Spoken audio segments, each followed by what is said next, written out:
And so I appreciate you all being here. Our agenda tonight is basically going to be hello, say hello. These nice ladies are going to introduce themselves and tell you a little bit about them. We're going to have ADEQ, which is the Arizona Department of Environmental Quality, give a presentation about air and water and soil quality here. Then we're going to give the public a chance to do some public testimony or public discussion.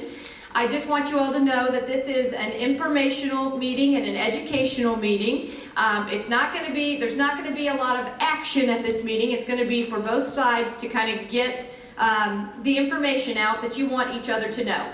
I know, you guys have probably seen some of the things in the newspapers in Lake Havasu and Kingman. I'm not sure if there was anything in Bullhead or not about the meeting, but I will say, you guys, the people who are concerned about this are, I did describe you as relentless. And that's not a bad thing to be. And it's not a good thing for me as an elected representative, an elected senator, to ignore what many people in my district are concerned about. And so I do want to bring together you all with people who have expertise from the state level to try to give some education, to give some perspective from both sides so that we can then move forward if there's something that Arizona can actually do to address your concerns. I'm not sure that there is anything that Arizona can do, but it's good to get the information out.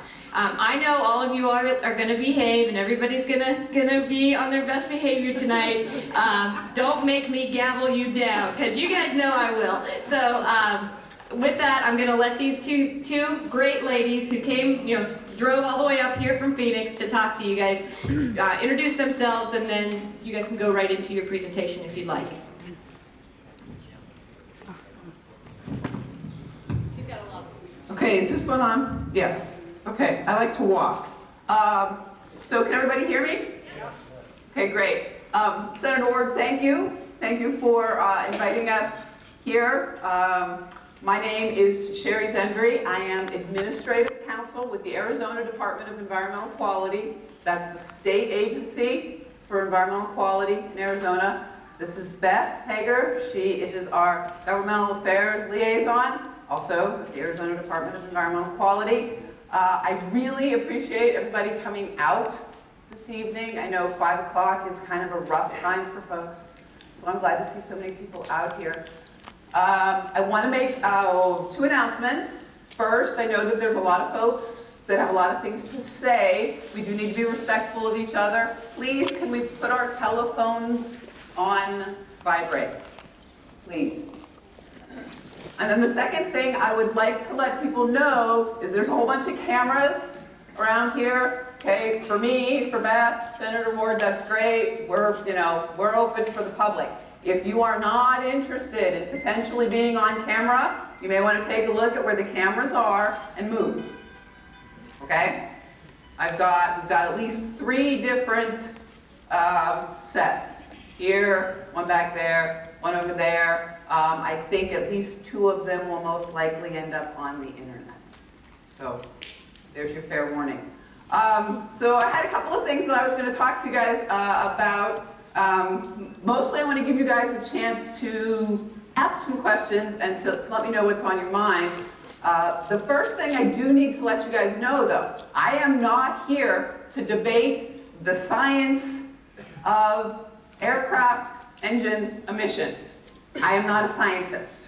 I am an ADEQ environmental policy specialist.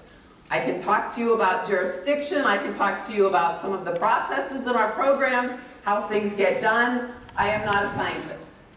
So if you are here to hear some information about the science, the validity of aircraft engine emissions, I apologize. You will probably be disappointed. That's not what I'm here for. What I am here for, though, is to tell you where you can get some information, where you can make some complaints, where you can ask some questions. Part of the problem with this particular issue is that Arizona, the state of Arizona, and specifically the Department of Environmental Quality, has no jurisdiction over aircraft engine emissions. The standards for what can come out of an aircraft engine are developed by the United States federal EPA. The Clean Air Act, Section 232, dictates that it is the EPA that will set those standards. The Clean Air Act then goes on to say that it's the Federal Department of Transportation that will enforce those. Both federal agencies. Nowhere in there is there any room for a state agency. So that's really important for everybody to understand. Clean Air Act says the EPA creates the standards, the DOT enforces the standards.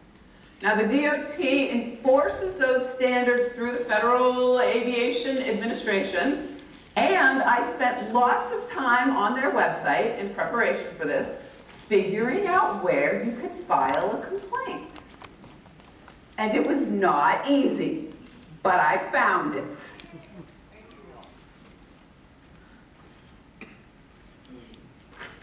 So. You want me to write something? I'm not promising my writing very good. No, that's okay. That's okay. So, if you want to file a complaint with respect to the standards that EPA has created, EPA complaints, and it's long, so we may have to turn it sideways, right?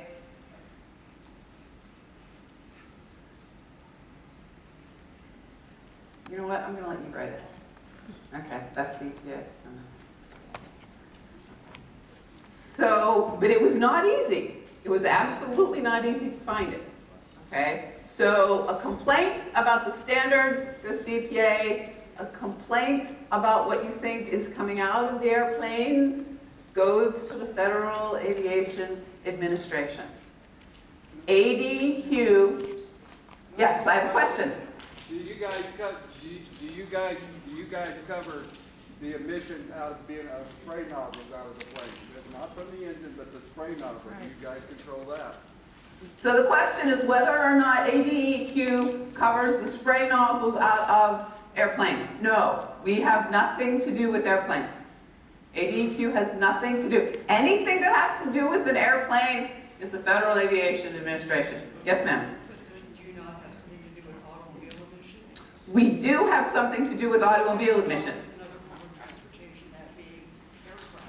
So then the question is, why do we not have any authority with aircraft? Because the Clean Air Act specifically said we do not. You would have to ask the congressional folks that wrote the Clean Air Act back in 1970 or so. I have no idea. That's a very, very good question. I have no answer for you. We do, ADEQ does have limited control over roadways, but we have no control over airlines. I think I saw him first. My question is, if, let's say for example, someone were dumping barrels of toxins into Lake Havasu, okay? And they dumped a 55-gallon drum every single day, would you have jurisdiction in that matter? Maybe. Maybe. And if they dumped it via airplane, you have no jurisdiction whatsoever over Lake Havasu's water being contaminated with poison because it's out of an airplane. Is that correct? But if somebody dumped it and they have it, if I dumped it out of a barrel into Lake Havasu, then you may have jurisdiction. But if it's dropped out of an airplane, you don't have jurisdiction. Is that correct? I believe, under my understanding of the Clean Air Act, that that would in fact be correct. However, to my knowledge, no one has actually dumped anything out of an airplane for me to test that theory that obviously. We do it just about every day. And we even have, just for your information, HR 2977, which is a congressional bill from 2001. If you look at the next to last page, it is highlighted there where the Congress is admitting that chemtrails do exist and that they are an aerial weapon. Now that is an admission from Congress. There's no denying it.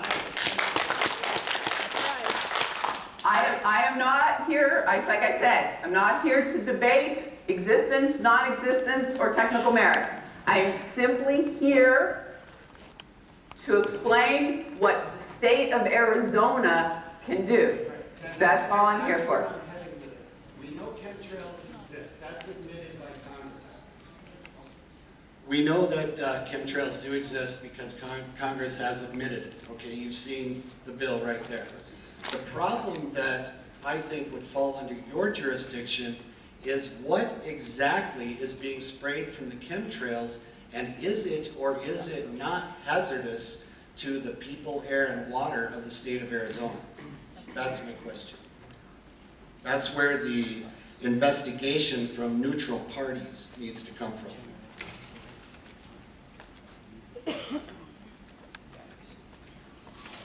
So prior to coming out here, I asked my compliance folks in our various programs what the status was, and I've been assured that the air quality and the water quality here meets all of the standards.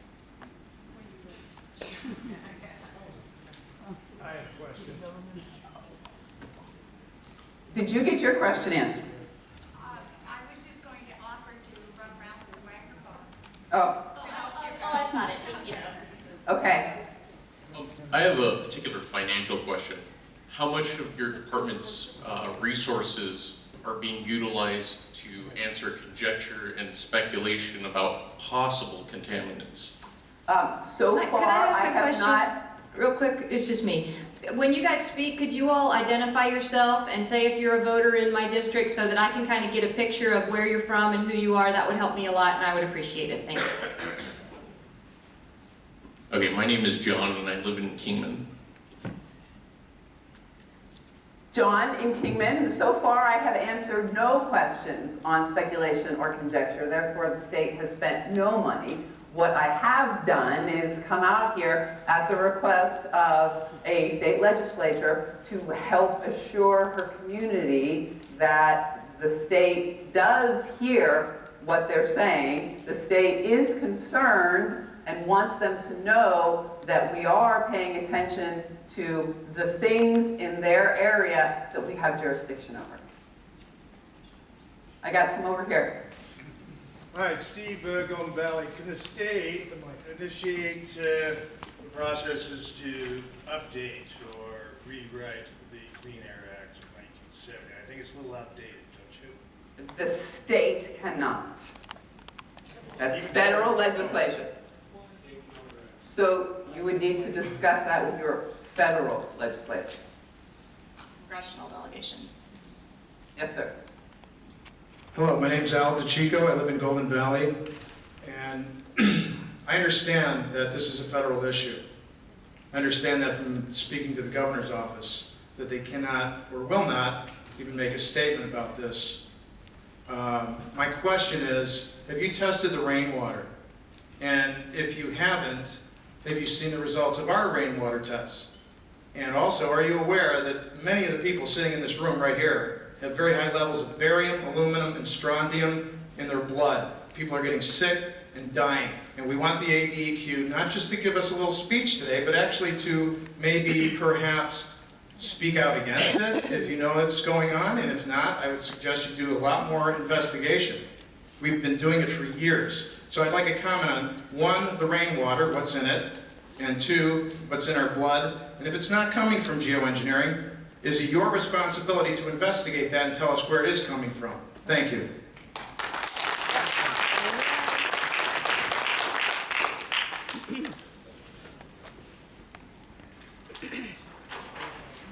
Okay, I gotta write this down, because I don't know that I can remember everything. I'll be honest with you, sir. You gotta be kidding me. Just remember that people are dying.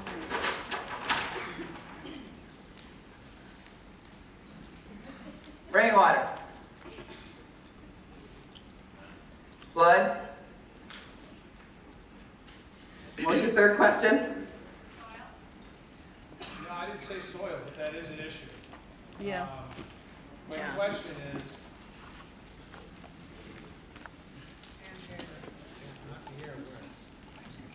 does the ADEQ have the ability to take a position on this and investigate it further and find out where these toxic metals are coming from that are in our rainwater and in our blood?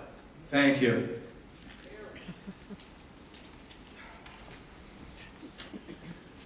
Air also. Air. Well, I don't know how you test the air. We do test air analyses. Hair follicles. Yes, that also. Okay, okay.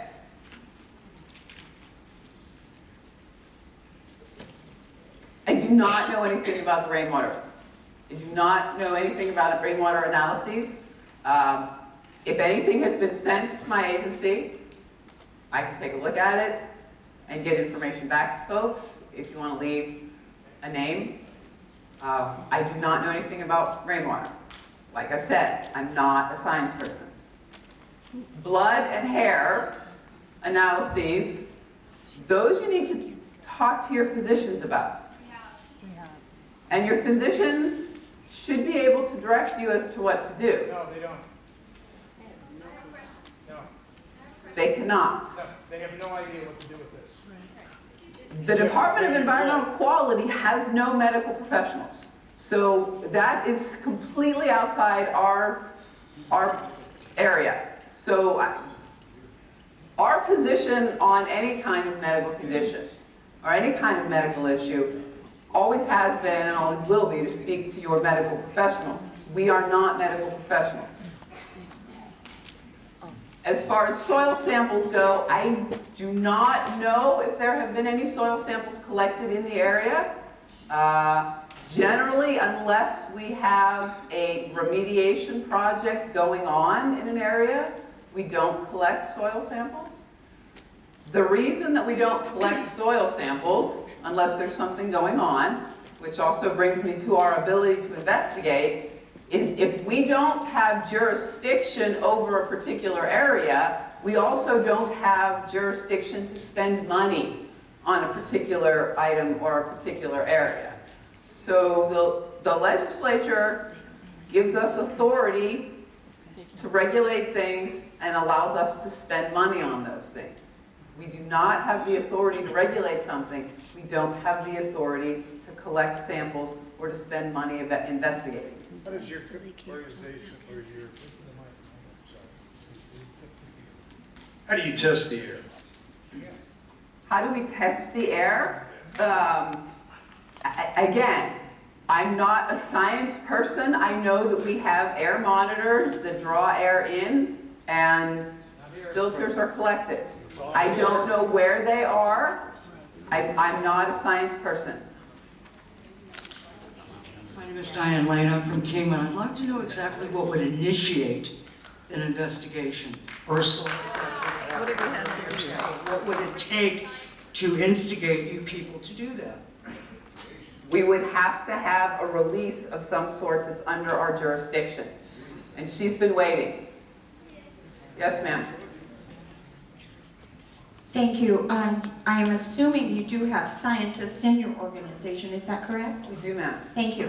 My name is Michelle Arnett and I'm from Bullhead City. And I'm one of the several who have had my blood tested because I was getting sick and I didn't know why. And I did go to my doctor and he had some question on how to order these specific tests for heavy metals. And when the results came back and they were really out of line, he said he had never seen anything like it in his life and he didn't have a clue what to do about it. And then the bottom line was, he said, I think you're just going to have to live with it and I want to be healthy. So just out of curiosity, how many of you in here have had your blood tested? Raise your hands. Okay, thank you.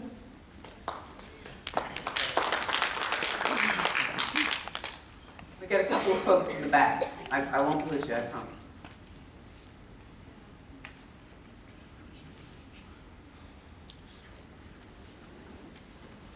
Sorry. We'll try to get to all of you. Is it your belief that federal law trumps state law? in all cases, even if it's unconstitutional. That's right. And I'm Dan Kemp, I'm from Henderson, Nevada. It is my belief that Article 6 of the Constitution does preempt state law in this particular situation. Is that the general welfare clause? That's the supremacy clause. Supremacy clause. That's the supremacy clause. And in this particular area of aviation regulation, the federal government has fully occupied the field, and there is no room for state. So all federal law trumps state law, according to the supremacy clause. Is that your belief? What if you were wrong on that? I don't believe that that works across the board. I'd have to. You don't have to be an attorney I'd have to take a look at the case law. That's not. Just look at the Constitution. That's right. That's right. You know, you don't have to be a constitutional attorney to interpret the Constitution. It's pretty plain language, and so that's kind of wrong-headed thinking I think you have there. That is shared by a lot of people, not just yourself. So that's kind of what we're putting our heads against in meetings like this. So that's all I got. Beth, got some folks over here.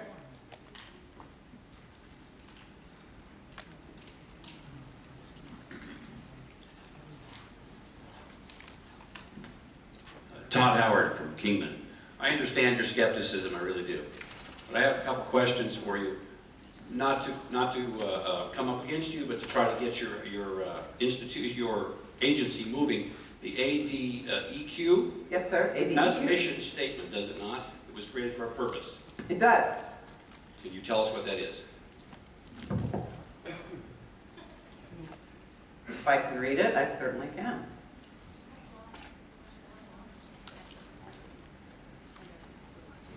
Our mission statement is to to protect and enhance public health and the environment in Arizona. To protect. My second question to you is this. Now, if these people have evidence, if they have enough accumulated evidence to be of interest, can you tell us who to send it to get an investigation going? Because if their health is in danger, that's within your mission statement. That's right. My third question to you is, if there is sufficient evidence to invoke your jurisdiction for the purposes of your mission statement, can the state of Arizona, through your office or through someone else, file that complaint against the federal government and get something moving? The Attorney General. The Attorney General, yes. Tom Horn. So can you tell us who to send our evidence to? Who are the scientists in your department that we could send it to? The problem is we have no jurisdiction over this issue, so sending it to our scientists won't help. We can't do anything. Why do you not have jurisdiction if your mission statement has to do with public health and they have evidence that their health may be being affected? Not by engine emissions, but apparently by a deliberate spraying effort.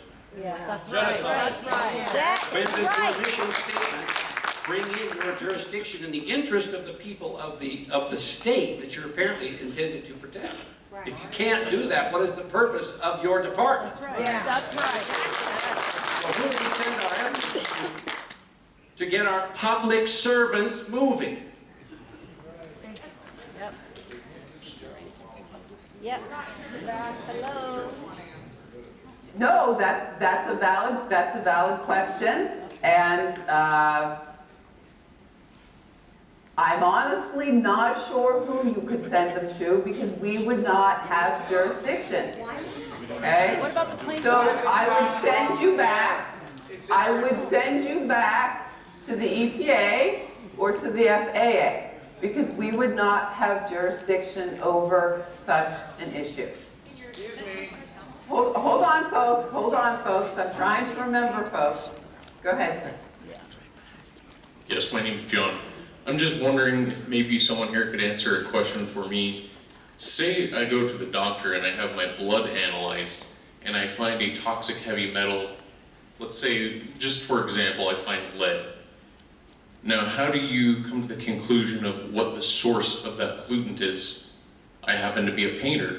Maybe it came from my occupational hazards. Maybe it came from food. Maybe it came from thousands of other sources. How do you come to the conclusion that it came from one particular source? Investigation.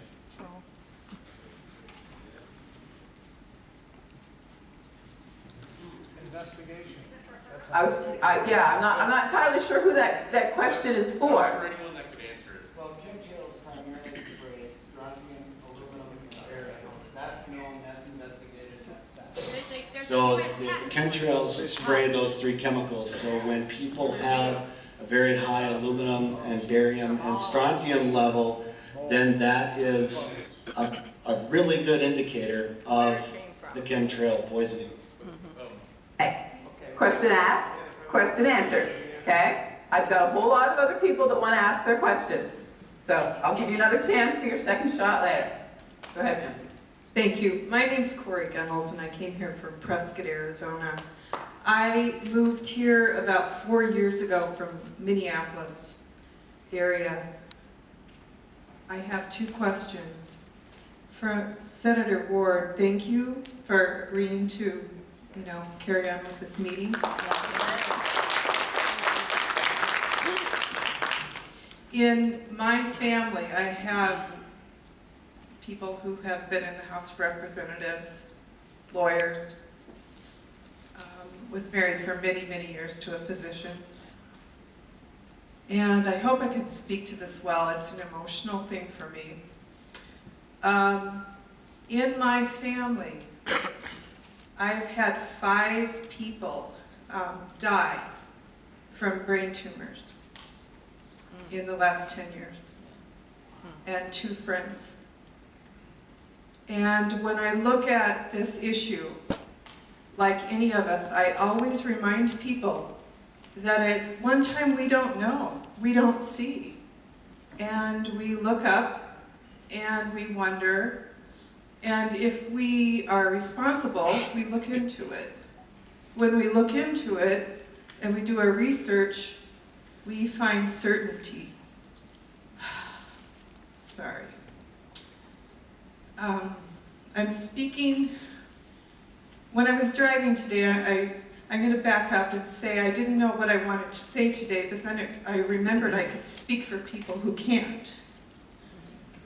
And I think if I looked back, there are probably many people sitting here who feel the same, who have people in their lives that maybe are gone, who can't speak, so they speak for them. Dr. Russell Blaylock is a retired neurosurgeon. He is world-renowned. He's very concerned about this issue. He sees aluminum in a nanoparticulate size as extremely worrisome. So, Senator Ward, thank you again. But I want to know why the EPA and FAA aren't here. Yeah, that's right. They're doing it. They're doing it. And Sherri, you're doing a good job. Thank you. What they'll say too. But you don't have jurisdiction. Right. What good is So I feel like we're in a quandary. Yeah, that's right. Who did we speak to?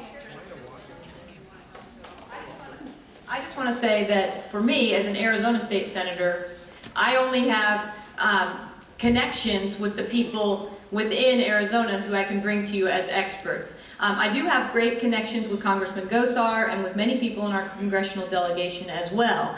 Perhaps we can get them at some point to bring someone from the EPA or from the FAA or from the DOT to come and speak to a group such as this. But this is just, this is the beginning of information and education and the exchange so that you all can let these guys know what is concerning you and why. So this is the first step. I know it's frustrating to go in little increments at a time and everyone wishes we'd have big sweeping change, but believe me, when we have big sweeping change, that's when we get a lot of unintended consequences. So this is the first little, baby step bite out of a problem that's very concerning to everybody in this audience.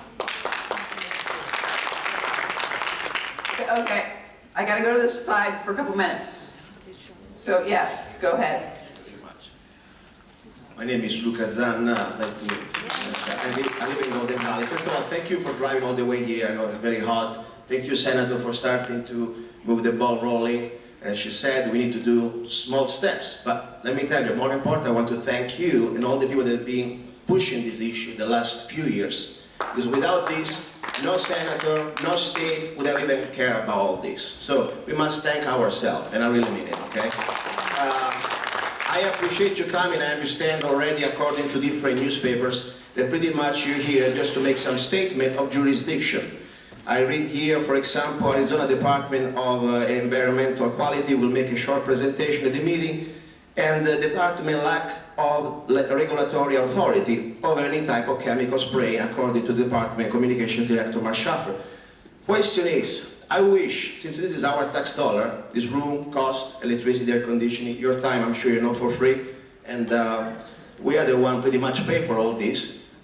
You could have sent us a fax or maybe an email, because if they're really what the state is telling us, that pretty much you have no jurisdiction, and according also to another article, even if you would admit that there is a problem coming from this type of environment, we're talking about the airplanes, you still couldn't do anything. I wish there was something like more, maybe some scientists, because I tell you something, I'm not even going to approach this from a point of view of geoengineering, weather modification. I'm not even talking about that.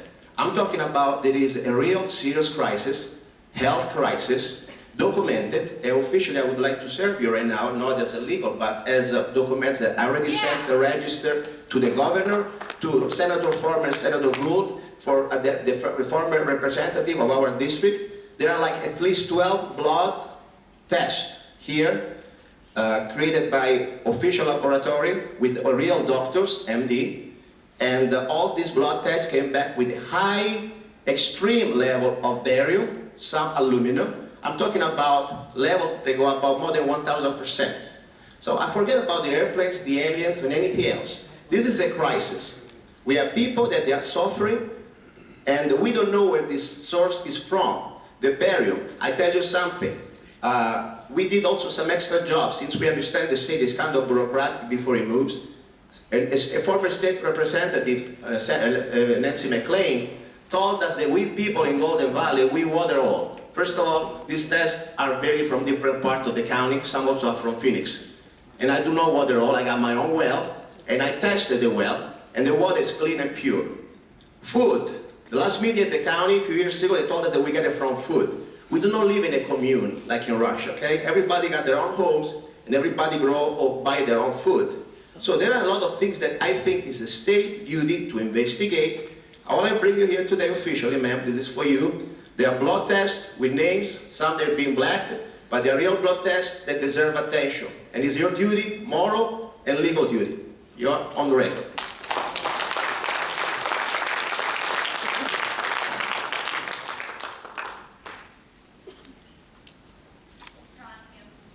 Thank you. Lithium.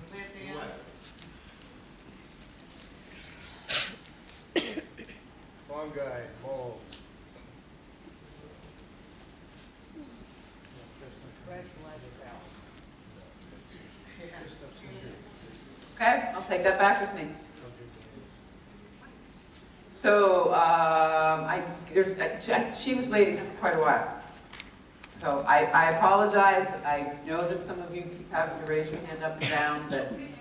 Hi, my name is Roberta Schroeder, and this is a small step for us, and it's a good step.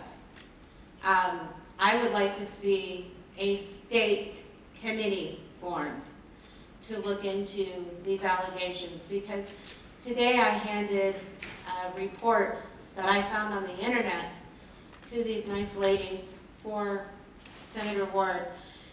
It is a document that was created by the Air Force in 1994 about chaff, military chaff.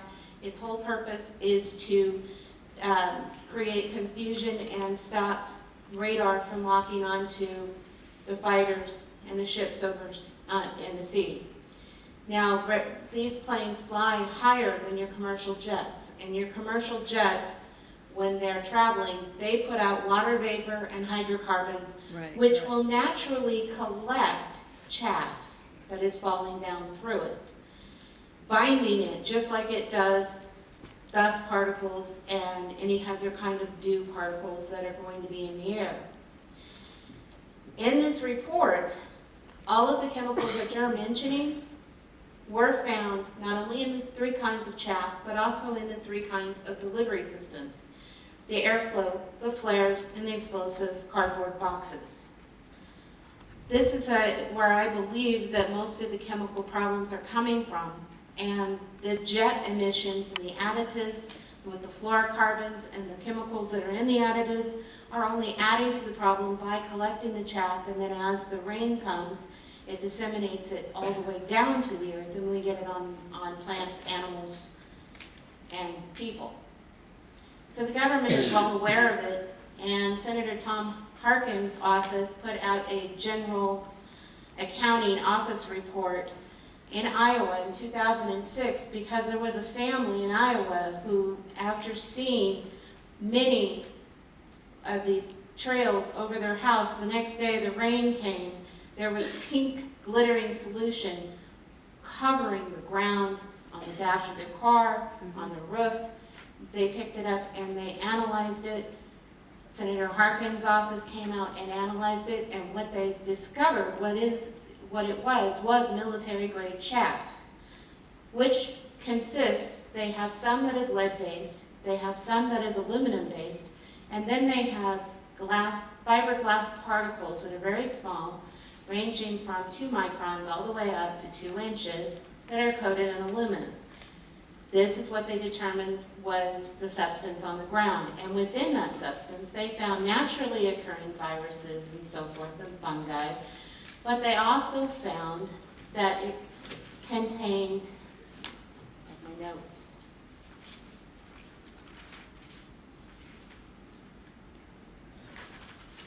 nine separate chemicals, including acetylcholine chloride, arsenic, gold, mercury, silver, uranium, zinc, boron, barium, aluminum, and also 6 different kinds of bacteria, naturally occurring most likely, 4 fungi, viruses, 2 cancers, vaccines and sedatives, which if you live where you have a septic tank, whatever you put in your body that is excreted, that eventually comes out into your property. So they determined that yes, there was a problem, and they were being sprayed 7 days a week, several hours a day, and at a range where as it drifts down, commercial jetliners go through, it just collects. So that's information that I found today. If you Google military chaff contents, you will come up with this study. I didn't hack into anything, but it will pop up. It's just one of those odd, obscure reports that some government agency declassified. And you will also find Senator Tom Harkin, if you Google military chaff, Senator Tom Harkin, you'll get his report as well, or at least the news study on it. Thank you.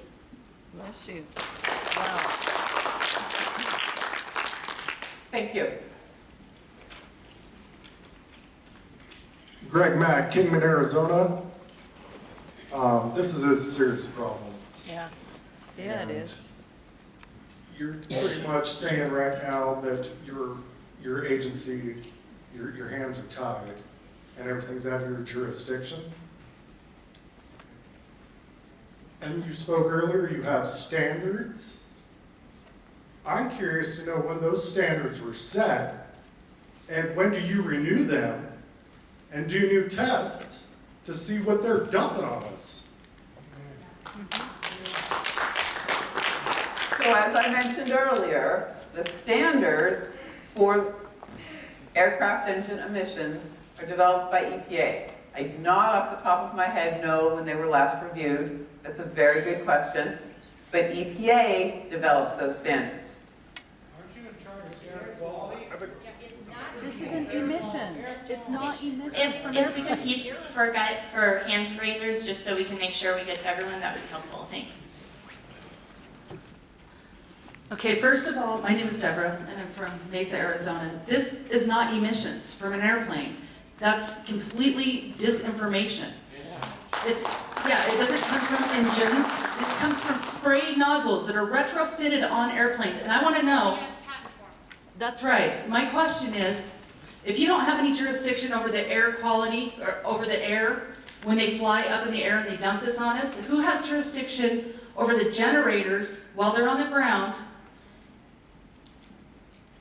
We have jurisdiction over the ground generators, yes. Okay, so who's testing those?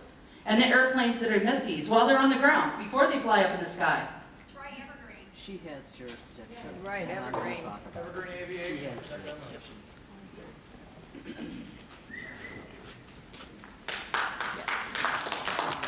Yeah, I think that all of us, for a long time, have known that we're being sprayed. This is not contrails. Contrails are very short.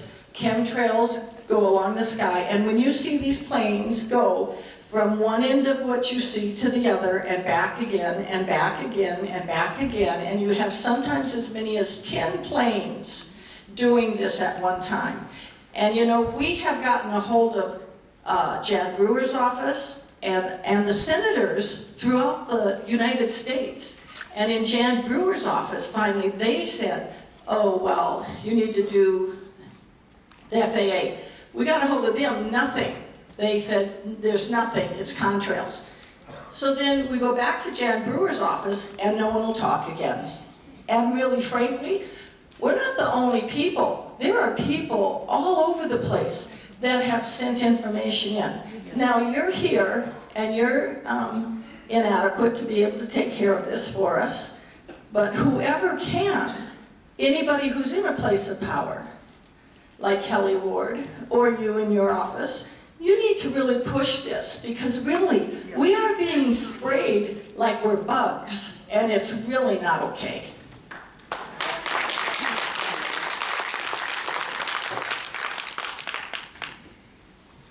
Okay, we've got one more up here, and then we're gonna have to move to the other side. We'll come back. I have a question for both of you. I like your own opinion and personal thoughts. Working for a quality control agency, as you guys do, when in Phoenix, when you go outside and you see must-see trails everywhere on certain days, what are your thoughts? Don't you think that, hey, something needs to be done with the air? Is this normal?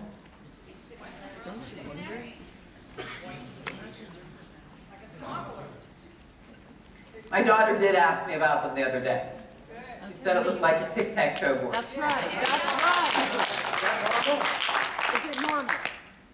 In your opinion, does that look like the air is okay? I'm not a scientist. Okay, but in your Doesn't opinion, it normal? I'm not asking you if you're a scientist. Do you think that it's good air to breathe? Why is it your organization? Answer as a mother. What can you do about it being in our blood? Forget about the contrails. Okay, folks, we need to raise our hands. A lot of people want to speak. We need to raise our hands. Answer as a mother. Libby Schneider, Lake Havasu. I moved to Lake Havasu 6 years ago, and 5 years ago, I started seeing these chemtrails fly over. It's been constant since 5 years this fall, okay? This is nanoparticle aluminum, barium, strontium. As Russell Blaylock says, it goes straight up your olfactory nerve into your brain. You're finding all kinds of rhinal disintegration, degeneration of our brain. We're breathing it in here. It's an irritant. The Navy has done, or the Air Force has done nanoparticle exposure levels on rats. It causes pulmonary fibrosis, macrophage, inflammatory processes in our bodies. You're smirking the whole time here, telling us, just stonewalling us this entire time, saying you can't do anything. Our air is crap. You know, It was clear 5 years ago. Now it's a constant haze. We're breathing in this every single breath we take. Yeah. All year long, all night long. This stuff is so small, it cannot be filtered out of HEPA filters because we're a couple of orders of magnitude smaller than a HEPA filter. It's like And she's not a I scientist. am so angry. I'm a chiropractor. My job is trying to take care of people, and we're being sprayed to death. Yes, we Yeah. That's right. Get someone who does something. Right. I'd like to make a suggestion. My name is Walter Sparlake, I have a